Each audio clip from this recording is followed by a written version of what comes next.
Greetings, carnivores, and welcome back. I'm Dougie the Butcher, and this is Carnivore Confidential. So do you like to smoke meat? I do. Today I'm going to show you how to save a bunch of money. Let's get started, but you know what that means. Road trip. Let's go.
Alright, so here we are at Homeboy Depot.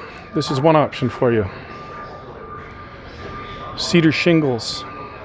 They last about as long as the planks rather, that Costco sells, but you get a whole bundle of them for $18. Costco wants to charge you, I think, $13 for 7 pieces. So that's one option. Let's keep rolling. Now, here we are. Premium cedar planks. Now these are obviously way too thick, but these fence boards down here are not. And you see, you can get the whole 12-foot board for $18, which is the price of one of those packages of cedar shakes, right? And here we have $15 for a pardon me, 5 1/4 by 6 inch by 10-foot long plank. And now here we go, fence boards for $5.95 each, and they're 1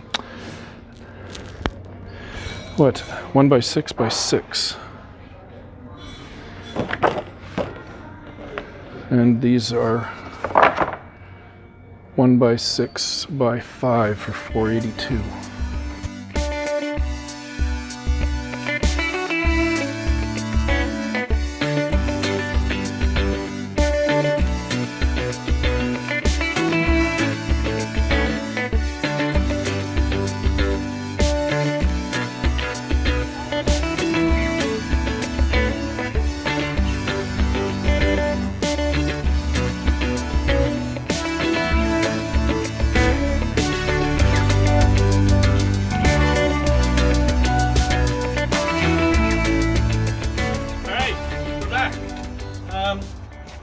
Just wanted to touch base on what we were doing again. Bought this 6-foot cedar fence board plank. It's less than an inch thick, probably about a half an inch thick. It's 6 inches wide, and as I said, 6 feet tall. So this is what I would like. This is what I like to use for longer cooks. Back ribs, side ribs, stuff like that. But the point that I was really trying to make here today was that the cedar planks that you buy at the grocery store or at Costco, package of 7 costs you about $13, $14, $15, something like that. They're single use, obviously, because number one, they burn up, and number two, for food safety reasons, you really don't want to reuse them. But the point I'm trying to make here is that this whole plank cost me less than $5. You can cut it to whatever length you want, and because it's quite a bit thicker than the planks they sell at the grocery store for smoking fish on a barbecue, this will last you a whole lot longer, and I like to use these for back ribs and side ribs. Now I know you don't need one of these for back ribs and side ribs because you can use an offset smoker and smoke them any way you like. Number one, it imparts a great flavor.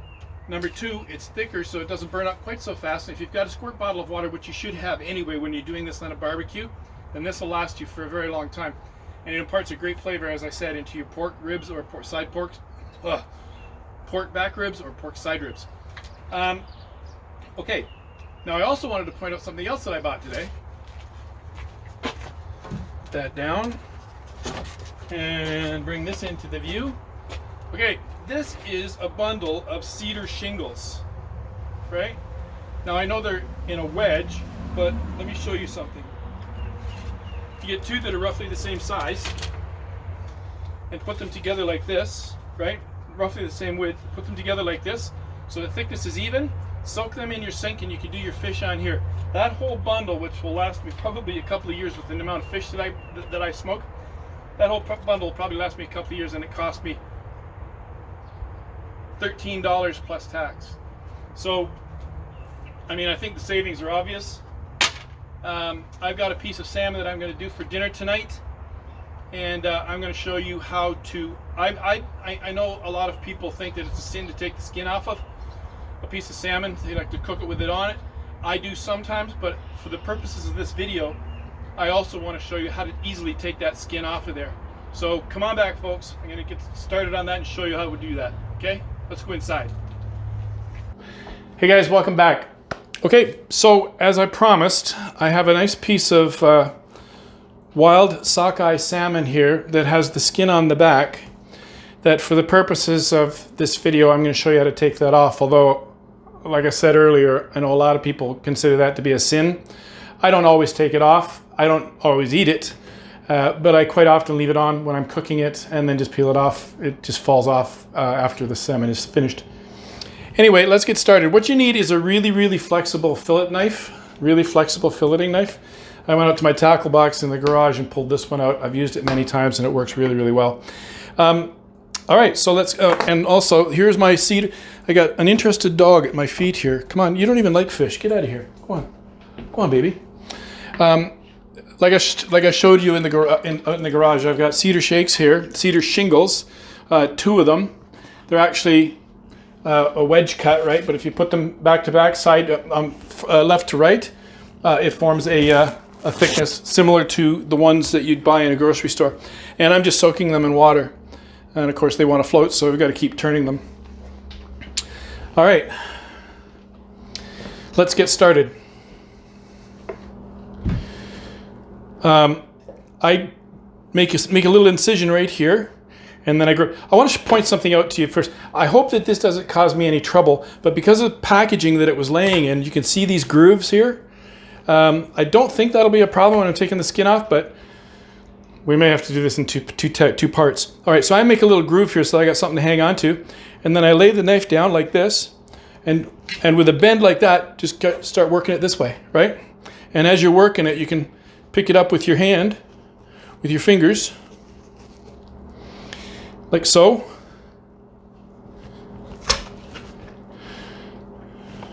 Take two. I went right through it. My knife's too sharp.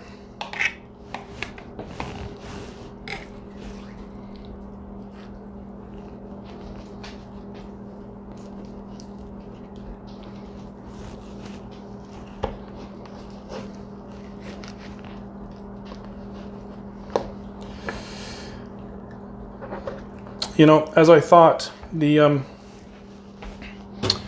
fillet is not laying flat, and as you can see, these ridges, these indentations here, are causing me some grief getting it off. As you can see, for purposes of this demo, I'm not sure if I'm going to carry on with this, but let's see how far we get.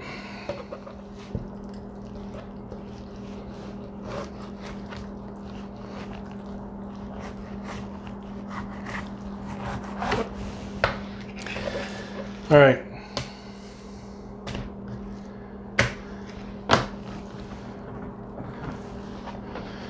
All right, there you have it.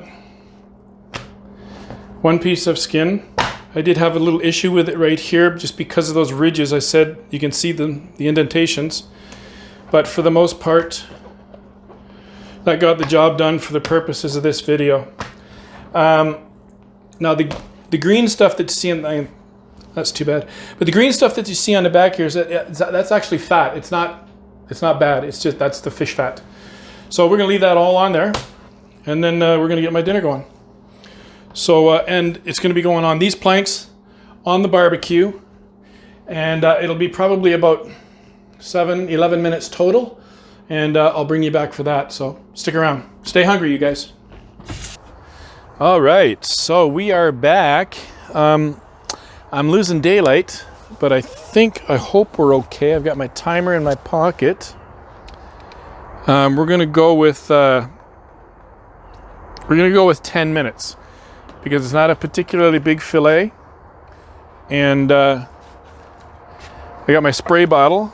I got my planks in there, as you can see. And I need some tongs, but they're already starting to char, which is good. That's what we want. We want the smoke. We want the char. And then I'm just going to open this up and lay it on there. And we'll be right back. Don't go away. As you can see, the only problem with using cedar shingles is they do tend to curl up. But the idea is that I've got one on the bottom that is nicely charred. And I've got one on the top that's going to take my salmon right now.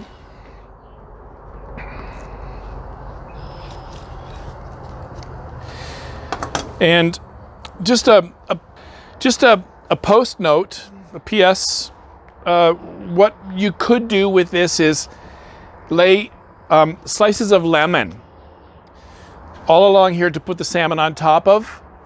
I seasoned it with a seafood spice rub I have upstairs. I'm going to start this timer. I seasoned it with a seafood spice rub I have upstairs, but I typically only use dill and salt, dillweed and salt when I'm cooking salmon like this. But my wife got a spice blend package from one of her vendors. She's in food service. That was particularly identified or focused on seafood. So we're trying it. And come on back. Okay, we've got 3 minutes left on the timer. We got a solid 400 degrees. We got crazy good smoke. But as you can see, the bottom shingle is pretty much done. The top shingle is still intact, which is good because that's our cooking surface. And man, looking good. Stay hungry. Come on back. Finished product. All right, timer went off. Solid 400 degrees. That's done. All right, carnivores, that's it for today's cheapo lesson on cedar planking a piece of salmon on bargain cedar shingles as opposed to those wedges that you buy at the grocery store or at Costco for that matter. Stay hungry, folks, and like and subscribe to my new channel, please. And see you next week for a new video, and thanks for coming out. Stay hungry, folks.